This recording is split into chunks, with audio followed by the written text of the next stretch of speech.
Hola, buenos días familia, espero que todos estén muy bien en sus hogares, de verdad que los extrañamos con todo nuestro corazón y me agrada mucho saber que están conectados este domingo, esta mañana, a esta transmisión en vivo de la Comunidad Cristiana de Fe Palmira. Es un placer para mí poder compartir el día de hoy la palabra. Nosotros hemos tenido en este tiempo una serie de temas muy importantes acerca del clamor por nuestra nación. Hemos vivido un tiempo en nuestro país de mucha confusión y quizás también de muchas dificultades, aparte de la pandemia con el paro nacional. Entonces nos hemos unido como iglesia, todas las iglesias de Misión Suramérica alrededor del mundo. Hemos estado conectados a la oración 24/7 en todo este mes. Hemos estado conectados, ha sido una bendición. Palmira también lo ha representado el pastor Mauricio y de verdad que se ha dirigido de una forma espectacular. Se ha abierto para todos, está disponible para todos. Cualquiera de ustedes puede entrar y los invito también. ¿Qué hemos hecho entonces? Hemos seguido estas 24/7 de oración por nuestra nación, por Colombia, dirigidos por las siguientes palabras que están en Filipenses 4 del 6 al 7 y dicen lo siguiente. Por nada estéis afanosos, sino sean conocidas sus peticiones delante de Dios en toda oración y ruego, con acción de gracias. Y la paz de Dios que sobrepasa todo entendimiento, guardará sus corazones y sus pensamientos en Cristo Jesús. Amigos, la verdad es que la oración es el arma espiritual más poderosa que Dios nos ha dado, que le ha dado al ser humano, porque nosotros oramos, pero oramos para que Dios intervenga. Oramos para que Dios cambie nuestras circunstancias. Oramos para que Dios también hable a nuestros corazones. Oramos para que nosotros podamos ver la voluntad de Dios, para que Él nos diga qué hacer. No para nosotros seguir nuestra propia voluntad, sino para saber cuál es su voluntad. Entonces siempre debemos estar preguntándole a Dios, ¿qué quieres que yo haga en todas situaciones? No sé si tú se lo has preguntado, no sé si quizás eres alguna de esas personas que son muy intuitivas, que hacen todo a la primera, que quizás no esperan, que son muy rápidos al decidir cosas o al hacer, pero hay que pensar muy bien esto. Y más si es nuestro Padre Celestial el que nos puede dar un consejo que nos puede salvar de muchos problemas. Entonces siempre debemos preguntarle a Dios, ¿qué quieres que yo haga? Una frase que quiero dejarte también hoy que me impactó muchísimo y de verdad creo que va a cambiar mi estilo de vida en oración también porque no solamente predico o hablo para ustedes sino también para mí misma. Y dice, si usted no cree en el poder de la oración, entonces usted simplemente no cree en Dios. Y si usted no es una persona de oración, entonces usted tampoco cree en Dios. Y no sé si a alguno de ustedes les tocó, porque a mí sí me tocó mucho las fibras y es algo que nos confronta muchísimo. A veces pensamos que la oración es un plan B o la oración es algo que va después de que ya no puedo hacer nada, de que lo he intentado todo, entonces ahora sí voy a ir a Dios y voy a pedirle, o voy a pedir su consejo, o voy a pedirle dirección después de que ya hemos hecho lo que nosotros creemos. Pero no es así, siempre debe ser nuestro plan A, nuestro paso a seguir, lo primero que debemos hacer al tomar una decisión, al hacer cualquier cosa. Entonces, un ejemplo de esto puede ser cuando Jesús estuvo aquí en la tierra. Él en ese tiempo en el que estuvo históricamente fue un tiempo muy duro porque fue gobernado por los romanos y los romanos gobernaban también a todos los judíos, estaban bajo su dirección. Y este gobierno era muy malo, era gobernado por un hombre llamado Herodes. Entonces, pues se podía sentir la opresión tan grande que él manejaba el imperio romano, los soldados romanos también que azotaban y estaban siempre encima del pueblo judío. Estaban en los campos, estaban en las ciudades, estaban rodeando a las personas todo el tiempo, se sentía el miedo, además de eso que los publicanos siempre estaban cobrando impuestos a todas las personas, no sé si algo parecido con la realidad. Pero de verdad que en ese tiempo Jesús también pudo manifestar su forma de pensar. Entonces podemos ver que en Lucas 20, bajo este contexto histórico, a Jesús le hacen una pregunta muy importante y le dicen, maestro, sabemos que lo que tú dices y enseñas está bien, es correcto. No juzgas por las apariencias, sino que de verdad enseñas el camino de Dios. ¿Nos está permitido pagar impuestos al César o no? Esa fue una pregunta muy capciosa. Y yo creo que esta fue una gran oportunidad de Jesús para poder decir, todas las inconformidades que tenía contra el gobierno romano, contra el César, contra Herodes. Además de eso, pues era el momento justo para poder decirlo, porque él era una autoridad también, era un maestro. Entonces Jesús actuó totalmente diferente y él no expresó, digamos, su humanidad o lo que quizás en ese momento todos esperaban que él dijera por ser judío también, para mostrar su disconformidad, sino que se dejó llevar por el Espíritu Santo, por lo que él estaba diciendo. Y entonces en el versículo 14 podemos ver que le dijo lo siguiente: mostradme una moneda romana. ¿De quién es esta imagen? ¿De quién es esta inscripción? Del César, le contestaron. Entonces denle al César lo que es del César y a Dios lo que es de Dios. Y eso nos impacta muchísimo, de verdad, porque la razón por la cual Jesús respondió con tanta sabiduría y quizás no respondió como muchos de nosotros hubiéramos respondido en nuestra humanidad, fue porque en Marcos 13:15, perdón, Marcos 13:5 nos dice explícitamente que cuando todavía estaba muy oscuro, Jesús se levantó, salió de su casa y fue a un lugar solitario para orar. De verdad, amigos, que la estrategia de Jesús, su arma secreta, el secreto más grande de Jesús, era estar en la oración, hablar con su Padre. Y yo me pregunto, antes de nosotros hacer cualquier cosa, antes de tomar una decisión muy importante, antes de confrontar a una persona, antes de salir a este viaje o irnos a otro país, antes de cambiar de trabajo, antes de poder hablar con nuestro esposo, con nuestros hijos, antes de, no sé, publicar algo en Facebook, antes de publicar algo en Instagram, o antes de salir a marchar o antes de salir a protestar, nos tomamos al menos 30 minutos para hablar con Dios y preguntarle qué es lo que Él quiere. Nos tomamos la libertad de irnos sin preguntar qué es lo que Él piensa acerca de estas cosas. ¿Buscamos la voluntad de Dios o buscamos nuestra propia voluntad? ¿Queremos que Él nos dé su consejo o simplemente lo tomamos como un plan B cuando las cosas ya están saliendo muy mal? No estoy diciendo, quiero aclarar, que no marchemos, que no protestemos o que no estemos inconformes acerca de todas las cosas que está viviendo nuestro país, todas las injusticias, la corrupción, pues que siempre ha existido aquí en Colombia, los desaciertos del gobierno. Tampoco estoy diciendo que no estemos en contra de todas las consecuencias que ha pasado en el pasado con nuestro país. No estoy diciendo eso. Lo que estoy tratando de decir es que antes de salir a hacer todas estas cosas, es muy importante poder preguntarle a Dios qué es lo que Él quiere y que Él nos pueda decir qué es lo que nosotros debemos decir, qué es lo que nosotros debemos hacer. Y muchos han atacado a la iglesia diciendo que somos más de hablar que de hacer.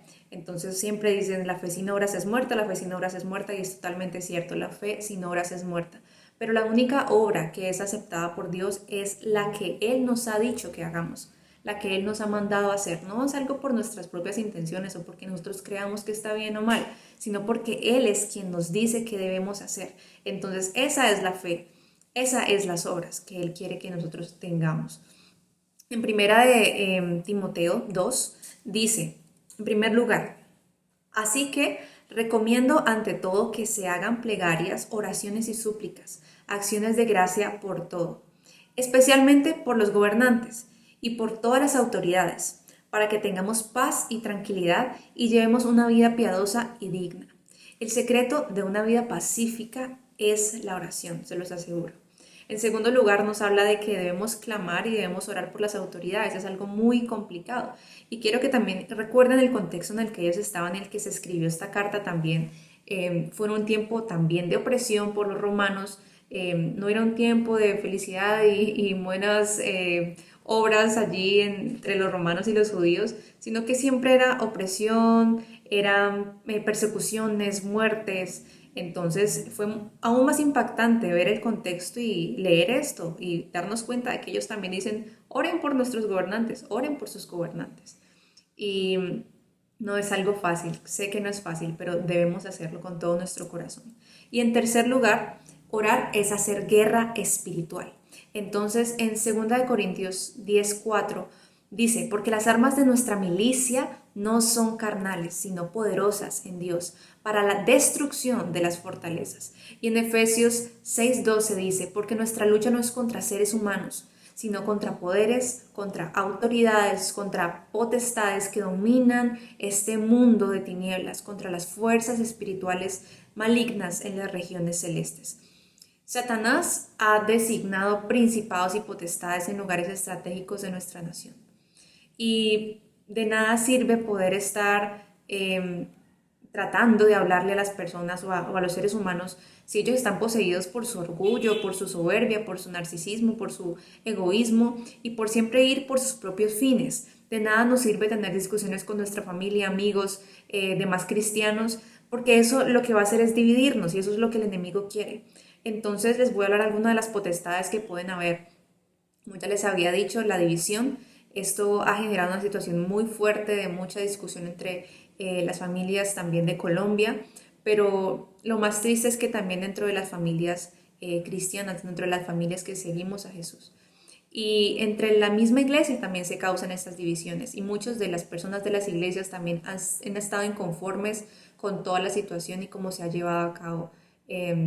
También falsos rumores, un espíritu de mentira, un espíritu de engaño que invade siempre en redes sociales, invade también en las noticias y en nuestros corazones. La rebeldía, la anarquía, la violencia, la inmoralidad sexual, el robo, el engaño. Muchas de estas son potestades que están siempre presentes y que el enemigo está buscando dónde poder manifestarlas. Nuestras batallas siempre deben ir primero, siempre deben estar enfocadas a ser ganadas primero en la dimensión espiritual. Y hay varios puntos que me gustaría poder compartir con ustedes acerca de algunos versículos que nosotros podemos utilizar para poder orar por nuestro país, porque yo sé que a veces es muy difícil, no nos salen las palabras, ni siquiera queremos hacerlo, pero es muy importante. Si tienes donde anotar, puedes escribir estos versículos, puedes escribir estos blancos de oración para poder apoyarte con la Biblia, para poder apoyarte con la palabra, que es lo más importante. Y durante ese tiempo de oración puedes hacerlo, puedes encontrar quizás un versículo o una palabra que de verdad te llene y que en ese momento puedas ser creativo, puedas dejarte guiar por el Espíritu Santo, puedas orar por esto con las escrituras. Y algunas de estas listas son las siguientes. Gracias a Dios por cómo está orando en las naciones. Lo podemos ver en Salmos 47 del 2 al 8. Ore por la unidad del cuerpo de Cristo, Juan 17:23. Ora por el avivamiento del pueblo de Cristo, Salmos 85:6. Ora por los líderes y por los gobernantes espirituales, como veníamos hablando en 1 Timoteo 2 del 1 al 2. Ora para que el pueblo de Dios camine en santidad y en obediencia, como dice en 2 Corintios 7 al 1. También ora por el temor del Señor en tu tierra, Proverbios 1:7. Ora para que Dios envíe a sus trabajadores al campo de cosecha, Mateo 28:19 al 20. Ora para que la iglesia se acerque a los pobres, necesitados y encarcelados, en Hebreos 13:3. Ora por la salvación de los perdidos, Hechos 2:11. Ora para que Dios use poderosamente a los niños y también a los jóvenes para su gloria, como lo vemos en Mateo 11:25. Otra puede ser, ora por las leyes justas y las normas morales justas, Proverbios 14:34. Ora para que se dé la palabra de Dios en el lugar que corresponde, Salmos 119:126. Ora para que las casas de oración y adoración comiencen en todas las ciudades, en esta nación, Isaías 56:7. Ora para que el pueblo de Dios sepa cómo librar esta guerra espiritual con eficacia, en Efesios 6 del 10 al 11. Y por último, la promesa de Dios. Ora para que las promesas de Dios se cumplan en las naciones, como dice Salmo 102:15. Orar por las naciones, amigos, de verdad que tiene una recompensa que no solamente va a ser en el presente, sino que va a tener van a perdurar por la eternidad, va a ser eterno. Y esta puede ser una de las cosas más estratégicas que nosotros podemos hacer en este tiempo.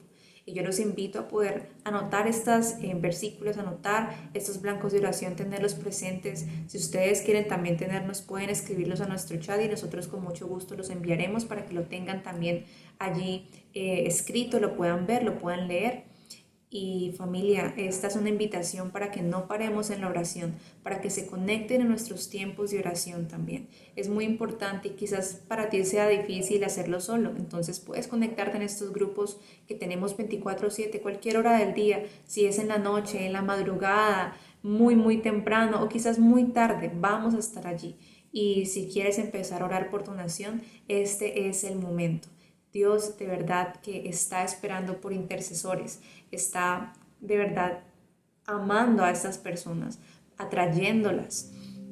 Entonces, oremos para poder cerrar este tiempo. Señor, yo te doy muchísimas gracias por cada una de las personas que están viendo esta transmisión, Señor. Yo te pido para que tú pongas en sus corazones esa necesidad, esa necesidad de poder estar en tu presencia, de poder orar, de poder clamar por su nación, porque este es el lugar en donde ellos están. Ese es el lugar en donde ellos viven, ese es el lugar que los ha visto crecer. Y como colombianos, Señor, te pedimos perdón por nuestros pecados, te pedimos perdón por los pecados de nuestra nación, de nuestros gobernantes, de nuestros líderes, porque somos una nación que se ha alejado de ti, Señor, y te pedimos perdón. Y de verdad, te pido, Señor, también que tú nos perdones por creer más en los rumores, en los temores, en las malas noticias, Señor, que en tu palabra. Perdónanos por haber olvidado lo más importante, por no ganar las batallas primero en la oración, sino ir por nuestras propias fuerzas, porque se nos olvidó el poder de la oración, Señor. Pero queremos que tú nos recuerdes ese poder. Y hoy decidimos, Señor, ser esos intercesores que tú has llamado para poder levantar a esta nación, para poder clamar por esta nación. Y aquí estamos para cuando tú nos necesites. Dios, queremos ser tus guerreros en el nombre de Cristo Jesús. Amén y amén. Familia, los bendigo, les doy muchísimas gracias por quedarse hasta el final. Les envío un abrazo enorme y nos vemos el próximo domingo. Que estén muy bien.